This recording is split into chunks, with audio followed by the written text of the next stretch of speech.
In the springtime, we have a lot of chores and work that we have to do around our dog yard and our house, just cleaning stuff up. We also, it is one of the most fun times of year to get out and go exploring, since all the ferns and stuff isn't grown up yet. And one of the things I definitely make sure I go down and do is go to my gold mine and hopefully find some gold.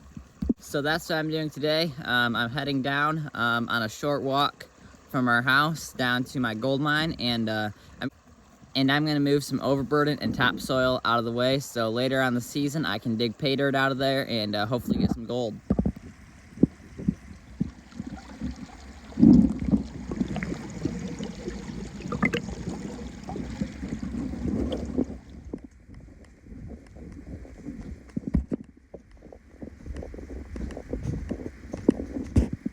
So I got my high banker up here on top of that tarp. In order to get over to my mine, I have to cross this little bridge here.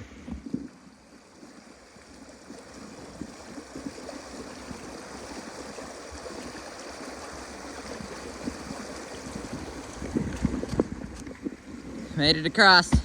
And the water right here is a little deeper than it looks. It's about 2 feet deep, 1.5 feet deep, and then the current of it is going fast enough and make it like another 1/2 foot or a foot deeper. So you definitely need some tall boots or to go across on the bridge there. And in my case, I wear my boots out really easily, so my boots always seem to have holes in them, so I'm just a lot safer going across the bridge there. So here's my mining pit here.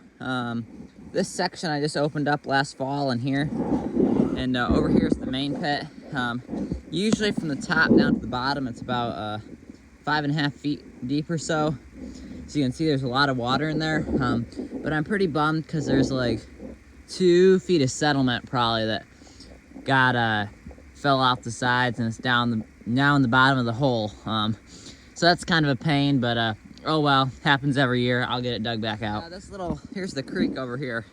And this berm here that I made last fall to keep the water from running into here actually did work. This creek gets a lot higher. It was right up next to the berm. It's about 2 feet up, I think, and so definitely kept that creek back over where it should be instead of in the old riverbed over here. So I got a little dirt stockpiled up here, couple 8 gallons or so probably, and this bucket here was actually full, but then there's obviously a lot of snow in the bottom. Because I stacked that up in January. I hit a little ground, and then a couple times I came down here in March. So yeah, I'm hoping to get some more dirt mined out, and yeah, might be able to get that tote filled up over there too. Basically, the tools I use, whether it's the rock hard gravel over there or a really soft topsoil over here, I got a little rock hammer right there. It's kind of a little dirty, and that's what I mainly use. And then for the topsoil, sometimes I actually use this just like a regular garden pit. It has the 3 tines on this side, and then the 1 pick on that side. And I have this little shovel here. It's only like 2 feet long, maybe, flat shovel. And after I break it all out with that stuff, I'll go back through and use that to just scoop the dirt out of the way. I'm hoping to go maybe get like a 5-foot section cleared here or so from my old pit over there. Just continuing up this old riverbank. And for those of you who have not watched my old mining videos, this is an old riverbed in here. It goes up that way. It kind of gets brushy up there, but as you can see, runs through here. Got my holes in there, creek's over there. All right, so let's get to it.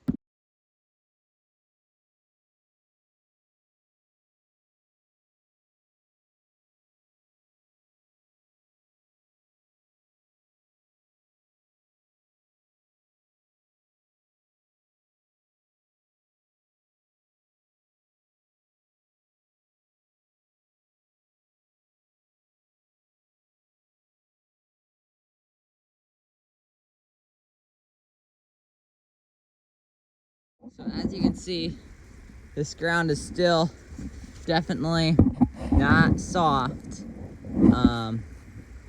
But it's kind of hard to tell, but I got about 8 inches down in this section right here. And yeah, I'm gonna keep on digging.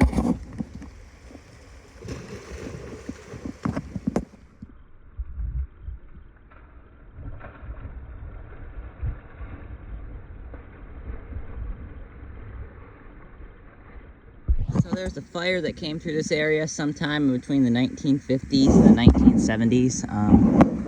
That's why a lot of our forest has very kind of thin and tall trees, because they got to work really hard to get to that light, since they all came out about the same time. And anyway, it's pretty cool to see down here. Camera's kind of hard to see it, but there's a layer of charred wood in here. So yeah, it's pretty cool. And what that tells me is this old riverbed I'm digging in here hasn't flown water in a very long time, since, like I said, that fire was 50 to 70 years ago. And there's charred wood in it, which means there probably wasn't a creek running through it when it got burnt, which means it has been a very long time since water has flown through this creek. Because let's say you had some alders that were starting to grow in here, then the fire came through and burnt those alders. And so then the burnt alders are laying in the creek, and slowly settlement came over top of them.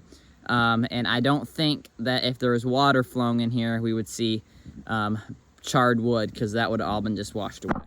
All right, I've been down here for about an hour now or so, and I did get I'm about foot down, maybe a foot, maybe closer to 14 inches or so, that I dug today on a section that's probably about 3 feet long. I did a couple more feet over here. I just got the very top stuff off. I'm getting close to touching the top of that old riverbed. So yeah, I'm getting close to pay dirt. I'm gonna keep moving some more of this dirt, and it's looking pretty good. Today I was just trying to give you an idea of what I'm doing down here this spring, and stay tuned. There will be more mining videos coming out shortly. If you haven't watched my other mining videos from earlier on this spring, I definitely recommend that you do. And last fall I had my fall Alaska gold mining, and I found some gold last year. I'm hoping to do better this year. Gold is about $3,000 an ounce right now, which is, I remember just a couple years ago, it was only $1,800 an ounce, and that was a ton. A little bit before that, it was only $1,200 an ounce. So now, $3,000 an ounce. So gold, the prices on gold has gone through the roof, and I definitely won't be finding an ounce out of here unless I found a gold nugget, but I'm gonna keep trying. And for those of you who are wondering, this gold mining I do for fun. It's definitely not very profitable, but someday I could find a streak of gold, and maybe I'll get lucky. So thanks for watching, and I'll see you next time.